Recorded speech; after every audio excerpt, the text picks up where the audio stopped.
fans of the Hafa Adai Yu Podcast. Right on. It's a monthly podcast that we have on the KUM Podcast Network where we feature conversations and inspirational stories, educational information brought to you by members of Guam's LGBT community, hosted by Josh San Agustin and Glenn Lujan. We got a clip that we want to play. We're going to bring Josh and Glenn in just momentarily, but let's go ahead and play that clip. And so here's a sneak preview of episode 2, which drops today on YouTube and on Facebook, both of them live. You can join the conversation. That's coming up at 10. But here is a sneak preview of today's show.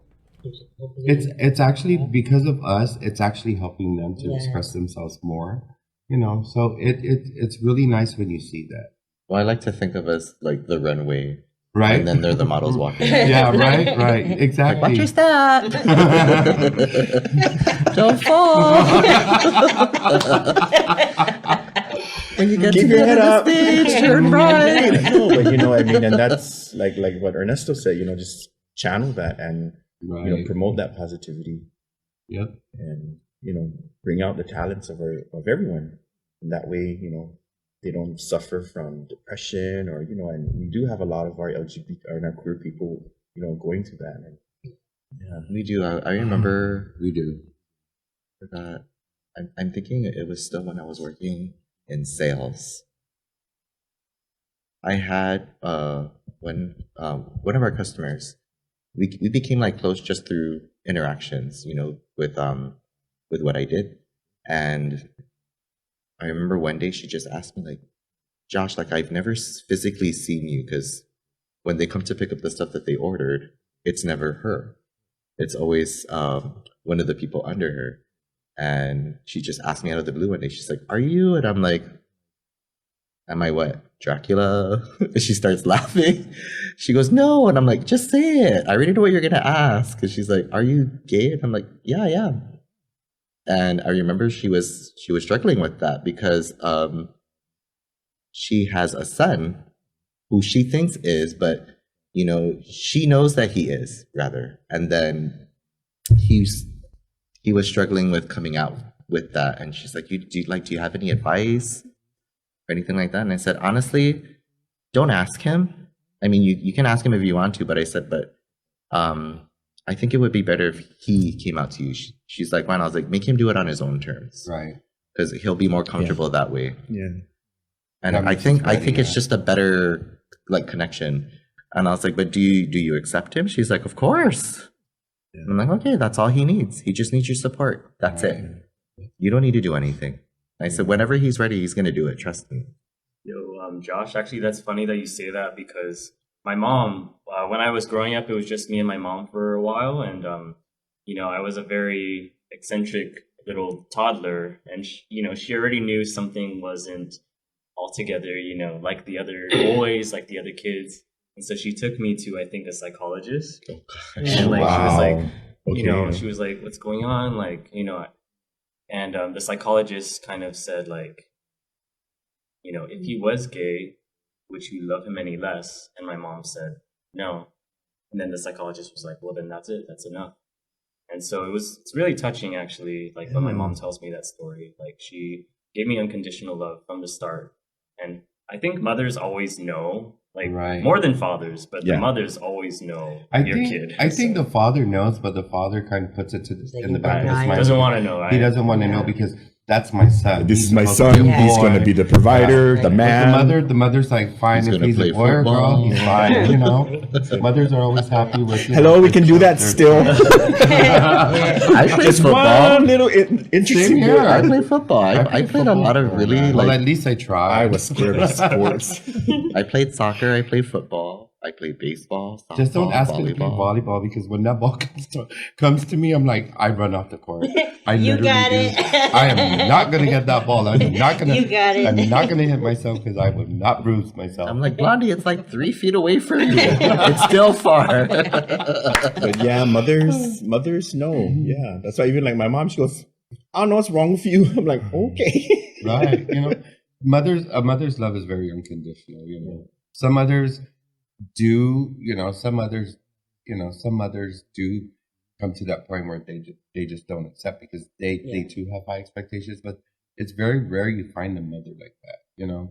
I mean, very rare. Yeah, I was gonna say, not to say that it doesn't happen, because Yeah, I do yeah. know some people where it was the father figure That or was the accepting. father that was more accepting Right. versus the mother. Yeah. And it does happen, but it's rare. There's rare occasions when it does happen. Right. And when it happens, I feel sorry for those that it happens to, because, like I said, a mother's love is But no trying to other. change it. But the Yeah. story is beautiful, Yeah. That's And later on down the line, when they get, they become close to the mother finally starts to accept them. They that story that they start to tell of how the mother became acceptant to them, acceptant to them and stuff like that. It's beautiful. Sometimes when I hear somebody's story, I do admit I do cry. I get dramatic like her. Mine's beautiful, but it's kind of lame compared to all of you guys. No, literally, because remember what I shared on the last episode? You remember I was telling you, Kelly and I got into this huge argument, and at the time I had a boyfriend, and she was How old were you when you had a boyfriend? Huh? How old were you when you had a boyfriend? My first boyfriend? The one, I forgot. No, because I believe he was my second. Wow. You're already a player. Okay. No, I wasn't a player. So then what happened? The first one was just a weirdo, and then the second one was another weirdo. So were you Just a line of weirdos. So where are you at with the weirdos now? Well, anyway, like I said,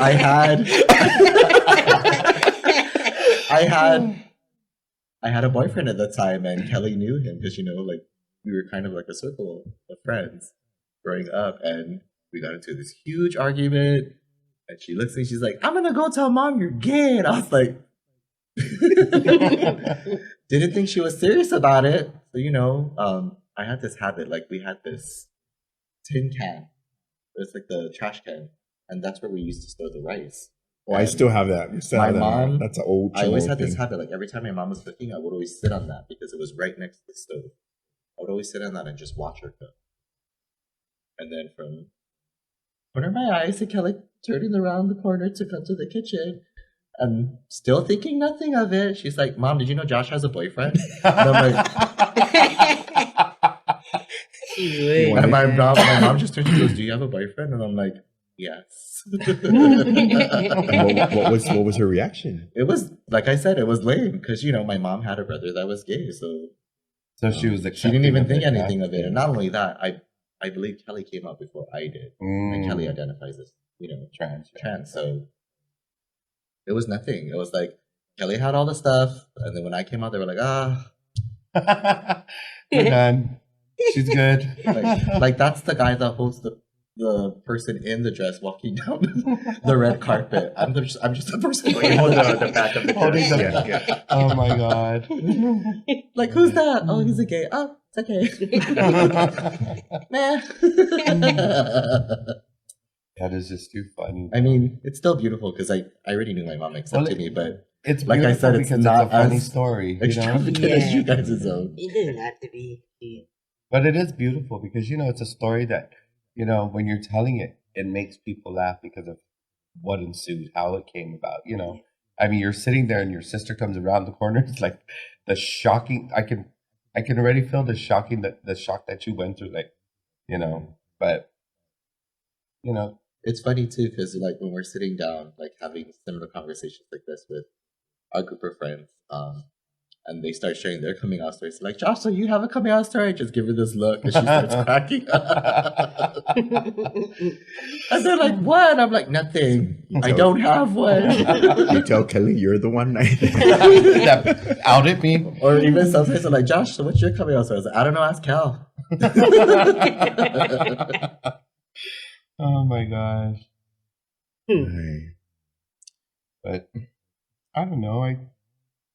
I accept who I am. I don't hide from it, And if they don't like us, hey, they don't have to deal with us. They shouldn't have to deal with us. Go the other way, walk the other way. I mean, because I'm not gonna turn around for you. I'm gonna keep going forward. If I need to get.